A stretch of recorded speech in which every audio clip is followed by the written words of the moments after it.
হবিগঞ্জের আজমেরীগঞ্জ উপজেলায় ফুটবল খেলা শেষে পুকুরে গোসল করতে নেমে পানিতে ডুবে 2 শিশুর মৃত্যু হয়েছে। শনিবার দুপুরে উপজেলার বদলপুর ইউনিয়নের পাহাড়পুরের মাহমুদপুর গ্রামে এই ঘটনা ঘটে।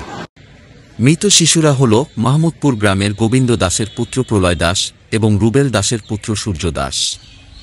পুলিশ ও স্থানীয়রা জানায়, শনিবার দুপুরে প্রলয় দাস ও সূর্য দাস অন্যান্য শিশুদের সঙ্গে মাহমুদপুর গ্রামের মাঠে ফুটবল খেলা শেষে মাঠ সংলগ্ন পুকুরে গোসল করতে নামে।